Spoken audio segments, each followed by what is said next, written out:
আজি এক বিশেষ কাৰণত আমি এই সংবাদমেল আহ্বান কৰিবলগীয়া হ'ল।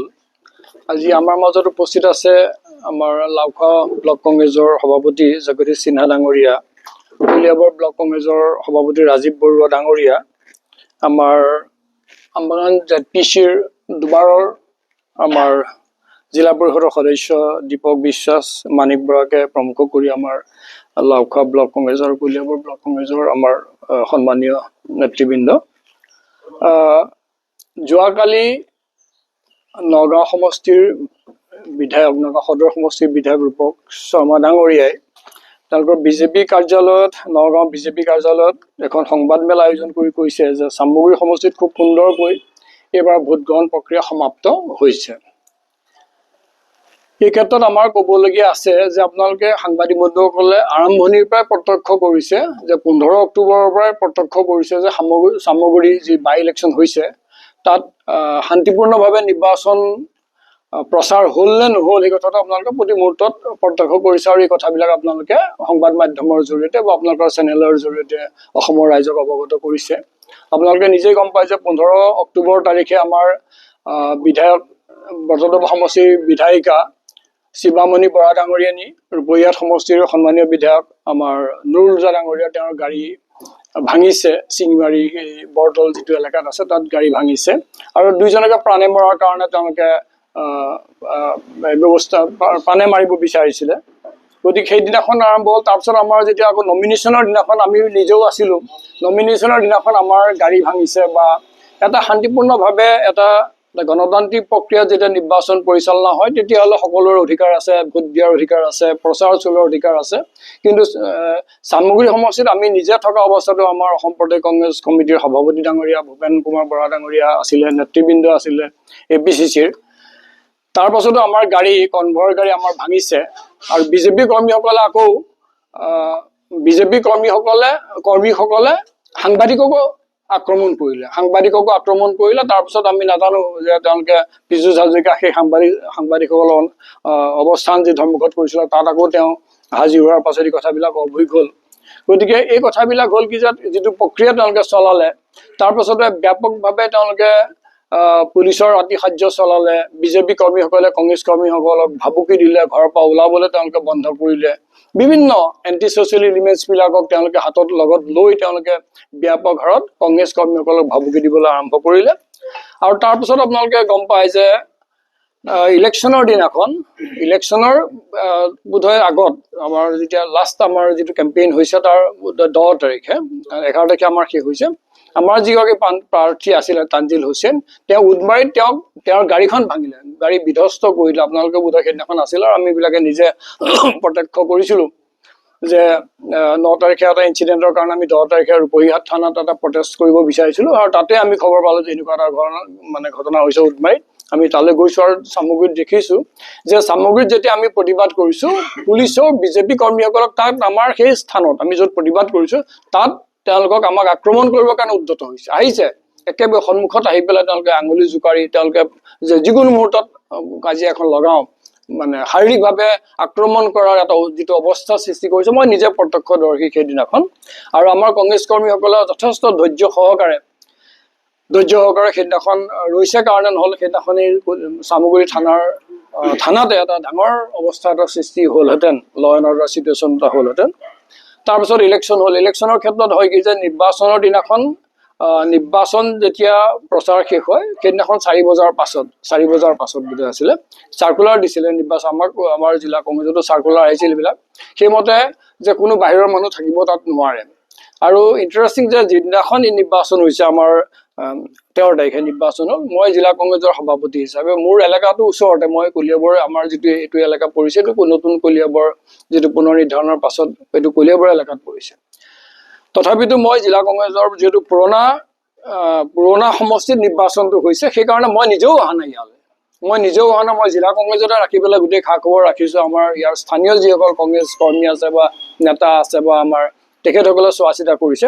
কিন্তু ইয়াৰ পাছতো আমাৰ নগাঁৱৰ বিধায়ক ৰূপক শৰ্মা, ব্ৰহ্মপুৰ সমষ্টিৰ বিধায়ক জিতু গোস্বামী ডাঙৰীয়া, সুৰেশ বৰা ডাঙৰীয়া আগৰ MP কেণ্ডিডেট আছিলে যোৱাবাৰ, এই গোটেইকেইজন নেতাই সমষ্টিটোৰ আপোনালোকে নিজে গম পাইছে যে বিভিন্ন সময়ত যে বিভিন্ন এলেকাত বিভিন্ন বুথ চেণ্টাৰ বা বিভিন্ন এলেকাবিলাকত তেওঁলোক গৈছে। আনকি মই আপোনালোকক কৈছো যে ইয়াতে ৰূপক শৰ্মা ডাঙৰীয়া আমি এই ক্ষেত্ৰত আমাৰ ইতিমধ্যে আমাৰ যিগৰাকী প্ৰাৰ্থী আছে তানজিল হুছেইন ডাঙৰীয়া, তেওঁ ৰিটাৰ্ণিং অফিচাৰক এই সববিলাক কমপ্লেইন দিছে। আমাৰ ধুবুৰী সাংসদ চামগুৰিৰ প্ৰাক্তন বিধায়ক ৰকিবুল হুছেইন ডাঙৰীয়াও ইতিমধ্যে নিৰ্বাচন আয়োগত এই বিষয়ে কমপ্লেইন কৰিছে। আৰু মোৰ ফালৰ পৰা মই 2-4টা উদাহৰণ আপোনালোকৰ ক্ষেত্ৰতে ক'ব বিচাৰিছোঁ যে আমাৰ পশ্চিম ফুৱালনি এল পি স্কুল ইয়াতে গৈ প্ৰায় 4মান বজাতে ইয়াত 2টা চেণ্টাৰ আছে, 166, 167। তাত গৈ বিধায়ক ৰূপক শৰ্মা সদৰ সমষ্টি তেওঁ সেইটো এলেকাত গৈছে। তেওঁৰ পৰা গৈ তেওঁৰ লগত অহা কেইজনমান মানুহে বুথ কেন্দ্ৰলৈ সোমাই গৈছে। আমাৰ যিগৰাকী জেডপিচিৰ সদস্যৰ কথা ক'লো, জেডপিচিৰ সদস্য দীপক বিশ্বাসে তেওঁলোকক বাধা দিছিলে। বিশ্বাসে বাধা দিয়াৰ পাছত তেওঁক গতিয়াই দিছে। ৰূপক শৰ্মাৰ লগত যিকেইজন মানুহ আহিছে তেওঁলোকে দীপক বিশ্বাসক আমাৰ গতিয়াই দিছে। সেই অৱস্থাটো তেওঁলোকে কৰিছে। গৰুমৰা এল পি স্কুল মই 2-এটা উদাহৰণ দিছোঁ আপোনালোকক খালি। 146 নং গৰুমৰা যিটো এল পি স্কুল আছে তাত বিধায়ক জিতু গোস্বামীয়ে তাত আহিছে। আনকি পুলিচকো তেওঁ চাই ল'ম বুলি কৈছে।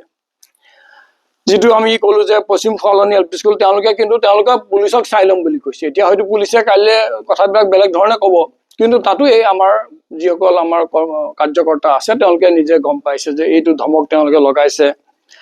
উত্তৰ হাৰিভাঙা প্ৰাথমিক বিদ্যালয়ত, তাৰপিছত হাৰিভাঙা কালিবাৰী প্ৰাথমিক বিদ্যালয়, ইয়াত কলিয়াবৰৰ বিভিন্ন ইয়াত বিজেপিৰ কৰ্মীসকল আহি আমি এইটো কৈছো যে 16টা বুথ কেন্দ্ৰত আমি ৰিপল হ'ব লাগে। ব্যাপক হাৰত ৰিং হৈছে অলৰেডি। ইয়াৰ ৰেকৰ্ড আজি আৰু মই পুনৰবাৰ ক'ব বিচৰা নাই। ইতিমধ্যে আমাৰ ডিষ্ট্ৰিক্ট ৰিটাৰ্ণিং অফিচাৰৰ ওচৰত আৰু নিৰ্বাচন আয়োগৰ ওচৰত আমি তথ্য সহকাৰে এই কথাখিনি দাখিল কৰিছোঁ। এই কথাবিলাক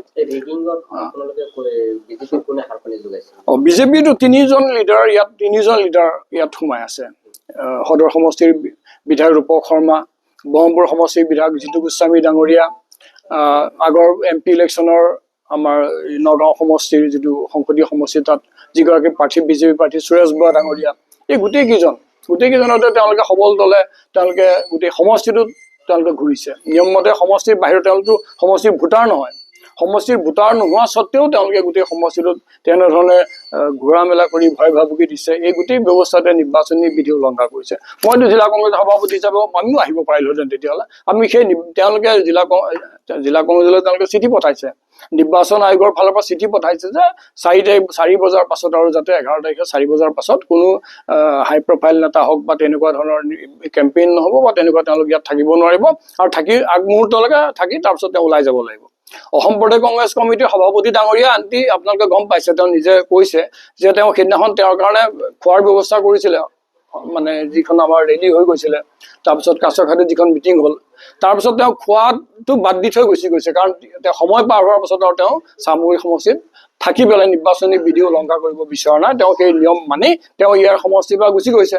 তাৰপাছত তেওঁলোকে ইলেকশ্যনৰ দিনাখন তেওঁলোকৰ নেতাসকল ইয়াত ঘূৰি ফুৰাৰ কোনো কাৰণ হ'ব নোৱাৰে। গোটেই ব্যৱস্থাটো তেওঁলোকে কি কৰিছে, ভয় ভাবুকি দেখুৱাইছে। আমি দীপক বিশ্বাস ইয়াত আছে, আমাৰ আছে দীপক বিশ্বাস আছে। আপোনালোকে তেওঁৰ বক্তব্য শুনিব পাৰে ইচ্ছা কৰিলে, যে তেওঁ যেতিয়া বাধা দিছিলে আমাৰ এই হেৰিয়াৰ লগত আহিছিলে, তেওঁ ৰূপক শৰ্মাৰ লগত আহিছিলে, যিকেইজন আহিছিলে, তেওঁ বাধা দিয়াৰ লগে লগে ভোট কেন্দ্ৰলৈ সোমাই যোৱাৰ লগে লগে তেওঁলোকে যেতিয়া বাধা দিয়াৰ লগে লগে দীপক বিশ্বাসক তেওঁলোকে গতিয়াই দিছে। গতিকে শাৰীৰিকভাৱে এই কথাটো তেওঁ অপদস্থ কৰিছে তেওঁক। গতিকে এনেকুৱা ধৰণৰ ব্যৱস্থাবিলাক যেতিয়া হৈছে, নিশ্চয় আমি তেওঁলোকে যিটো কৈছে যে এটা সুকলমে নিৰ্বাচন হৈছে, কথাটো আমি কেতিয়াও মানি লোৱা নাই। ইয়াত ব্যাপক তেওঁলোকে এটা পৰিৱেশ সৃষ্টি কৰিলে, ল এণ্ড অৰ্ডাৰ চিটুৱেশ্যন সৃষ্টি কৰিলে। প্ৰতিজন ভোটাৰক তেওঁলোকে নিজস্বভাৱে চিন্তা চৰ্চা ভোট দিবলৈ যিটো কথা আছিলে সেইটো তেওঁ নিদিলে, সেই সুযোগটো তেওঁলোকে নিদিলে। আৰু এটা ব্যাপক নিৰ্বাচনী হিংসাৰ জৰিয়তে কংগ্ৰেছ কৰ্মীসকলক তেওঁলোকে সম্পূৰ্ণ ৰাখি থ'লে। আমি সুখী নহয়, আমি একেবাৰে সুখী নহয়। গোটেই ব্যৱস্থাটো তেওঁলোকে গোটেই নিৰ্বাচন আয়োগ আৰু পুলিচ আৰু ঠিক গোটেই ব্যৱস্থাটো একে হৈ গৈছে। গতিকে এনেকুৱা ধৰণৰ কথালৈ আমি সুখী নহয়। আৰু এই যিকেইটা কথা কৈছোঁ আমি তাত পুনৰ ভোট গ্ৰহণ হোৱাটো আমি বিচাৰিছোঁ। তাৰপিছত তেওঁৰ লগত থকা সাংবাদিকৰ গাড়ীখন ভাঙিলে আপোনালোকে নিজেই কথাবিলাক প্ৰত্যক্ষ কৰিছে তেওঁ সেইদিনাখন যথেষ্ট অশ্লীল ভাষাৰে তেওঁলোকক কথা ৰাখিছে তেওঁক ভোট দিয়াৰ বাধা প্ৰদান কৰাৰ নিচিনা এটা পৰিৱেশ সৃষ্টি কৰিছে আগদিনাখন ৰাতি তেওঁৰ ঘৰত অশ্ৰাব্য গালিৰে বিভিন্ন ধৰণৰ ভয় ভাবুকি ৰাতি দিবলগীয়া হৈছে ৰাতি 2:30 বজাত তেওঁ SP-লে ফোন কৰিবলগীয়া হৈছে গতিকে এনেকুৱা এটা সন্ত্ৰাস সৃষ্টি হৈ গৈছে ইয়াতো এতিয়া এই ভয় ভাবুকিবিলাক দিয়াৰ লগে লগে আমাৰ যিবিলাক এলেকা আছে লিংগুইষ্টিক মাইনৰিটি এলেকাত বহুত মানুহে যথেষ্ট ভয় খায় সন্ত্ৰাস হয় ইয়াতো আগতে আলফাৰ দিনতো হৈছে ইয়াত কেইবাজন ইয়াত 3জন নে 4জন লৈ গ'ল 3জন উঠাই লৈ গ'ল তাৰেতো এজন এতিয়াও তেওঁ বিচাৰি নিখোজ এতিয়ালৈকে নিখোজ আৰু দুজনটো মৃত অৱস্থাত পোৱা গৈছিলে গতিকে এনেকুৱা এটা অৱস্থাত যেতিয়া এই সন্ত্ৰাসটো হৈ গৈছে সন্ত্ৰাস হোৱাৰ পাছত ইয়াৰ স্বাভাৱিকতে এই এলেকাৰ ৰাইজে বা ভোটাৰে যথেষ্ট শংকিত হৈছে আৰু এক কথাত আমি এবাৰ আকৌ পুলিচৰ লগতো যুঁজিবলগীয়া হৈছে যে পুলিচে তেওঁলোকক প্ৰতি মুহূৰ্তত প্ৰটেকশ্যন দিয়ে নীৰৱ দৰ্শক চামগুৰি থানাত মই নিজে দেখিলো নীৰৱ দৰ্শক 15 তাৰিখ আমি নমিনেশ্যনৰ দিনাখন যেতিয়া চামগুৰিত আমি দেখিলো তেওঁলোক নীৰৱ দৰ্শক বৰমা এলেকাত দেখিছো পুলিচ নীৰৱ দৰ্শক হ'ল থাকিল সাংঘাতিক প্ৰতিবাদ কৰাৰ পাছত আমি ফ'ৰ্চ তেওঁলোকে পাইছো গতিকে এনেকুৱা এটা অৱস্থাৰ পাছত আমি ক'ব বিচাৰিছো যে এই গোটেই কথাবিলাক তেওঁলোকৰ এই নেতাসকলৰ উপস্থিতিয়ে গোটেই সমষ্টিটো যিটো নিৰ্বাচনৰ দিনাখনো যিটো তেওঁলোকে এটা কেম্পেইন কৰিলে তেওঁলোকে নিৰ্বাচনী কোড অফ কণ্ডাক্ট যিটো নিৰ্বাচন বিধি ভংগ কৰিছে এই ক্ষেত্ৰত তাৰ বিহিত ব্যৱস্থা গ্ৰহণ কৰিব লাগে আৰু আমি যি কৈছো যে যিকেইটা ৰিগিং হৈছে আৰু আমি যি 16টা বিশেষভাৱে 16টা ভোট কেন্দ্ৰৰ আমি কৈছো যে ইয়াত পুনৰ ভোট গ্ৰহণ হ'ব লাগে এই ক্ষেত্ৰত নিৰ্বাচন কমিছনে এটা ক্ষিপ্ৰভাৱে ব্যৱস্থা গ্ৰহণ কৰিব আৰু তেওঁলোকে যিটো এটা কৈছে যে চামগুৰিত বৰ সুন্দৰভাৱে ন্যায়িকৈ নিৰ্বাচন হৈছে এনেকুৱা হাস্যকৰ কথাটো আচলতে বৰ হাস্যকৰ কথা হৈছে এইটো যে তেওঁলোকে গোটেই সন্ত্ৰাস সৃষ্টি কৰি আৰু তেওঁলোকে কৈছে যে ইয়াত বৰ